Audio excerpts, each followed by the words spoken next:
Hi friends, నేను మీ wonder women SMS. అందరూ ఎలా ఉన్నారు? మేము మొన్న మా అత్తయ్య వాళ్ళ ఇంటికి వెళ్ళాము. అక్కడ విలేజ్ స్టైల్లో పోకుండలు ఎలా చేస్తారో మా అత్తయ్య వాళ్ళు చేసి చూపించారు.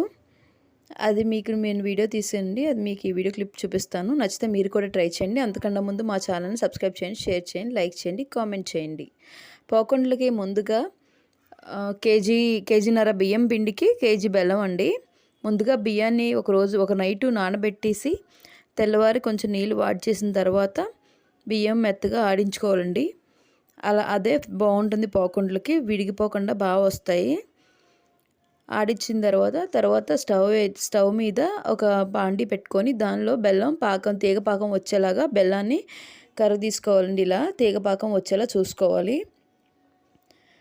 బాగా తిప్పుకుంటూ ఉండాలి అడుగంటకుండా. తీగ పాకం వచ్చిన తర్వాత చూడండి, పిండి అలా వేసి ఒకరు పట్టుకుని ఉంటే ఒకరు గట్టిగా తిప్పాలండి. చాలా కష్టంగా ఉండి ఎక్కడ ఉండలు లేకుండా ఉండాలంటే ఒక ఇద్దరు సపోర్ట్ ఉండాలి దీనికి.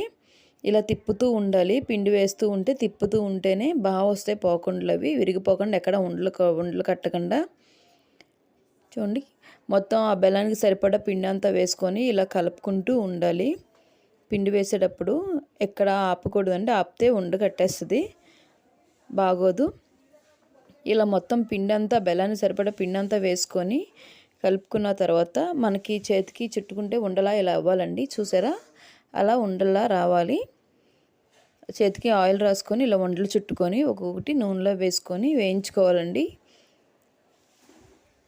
మంట తక్కువలో పెట్టుకొని వేయించుకోవాలి. మంట ఎక్కువ పెడితే అవి ఆ సగకి పైన మాడిపోతుంది, లోపల పచ్చి పచ్చిగా ఉంటుందండి. అలా అన్నీ వేయించుకోవాలి. చూసారు కదా, ఫైనల్లీ పోకుండలు రెడీ. నచ్చితే మీరు కూడా ట్రై చేయండి, ఓకేనా? టేస్ట్ అయితే చాలా బాగుందండి, క్రిస్పీగా. మా ఛానల్ సబ్స్క్రైబ్ చేయండి, షేర్ చేయండి, లైక్ చేయండి, కామెంట్ చేయండి. Thank you.